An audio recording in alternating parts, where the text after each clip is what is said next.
இன்னைக்கு பார்த்தீங்கன்னா இன்னொரு ஃப்ரூட்டோட வந்திருக்கேன். இது பாருங்க, இது மஞ்சள் பூசணிக்காய் மாதிரி இருக்குல்ல, குட்டி குட்டி மஞ்சள் பூசணிக்காய். நானும் அப்படிதான் நினைச்சேன். ஸோ ஆனால் இது மஞ்சள் பூசணிக்காய் கிடையாது, இது ஒரு பழம். ஆனால் கொஞ்சம் காயாக இருக்குது. நம்ம வெளியே வச்சோன்னா பழுத்துடும். பர்சிமன் இதனோட பேர் பார்த்தீங்கன்னா. இந்த ஃப்ரூட் பார்த்தீங்கன்னா வியட்நாள் மட்டும்தான் இங்கே வந்து சீசன் வரும்போது வைப்பாங்க. சூப்பராக இருக்குல்ல, குட்டி மஞ்சள் பூசணிக்காய் மாதிரி இருக்குது. நான் அப்படி தான் நினச்சேன், இது என்ன இது வெஜிடபிளா இல்லை ஃப்ரூட்டான்னு நினச்சேன். ஆனால் இது ஃப்ரூட்டா, இது பழுத்ததுக்கப்புறம் சாப்பிடணுமா. இது இன்னும் வந்து பழுக்கலை, ரைப் ஆகலை. இது பழுத்ததுக்கப்புறம் சாப்பிட்டா சூப்பராக இருக்குமா, டேஸ்ட்டாக இருக்குமா. நான் இங்கேருந்து இந்தியா சென்னை வந்திருக்கும் போது இங்கே சீசன் வருமா. ஸோ அதனால் வீட்டில் இருக்கிறவங்க சாப்பிட்டுருக்காங்க, நான் சாப்பிட்டதில்லை.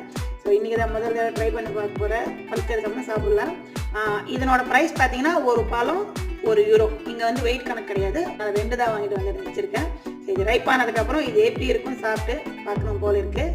ஸோ சாப்பிட்டு பார்க்கலாம் எப்படி இருக்குன்ட்டு.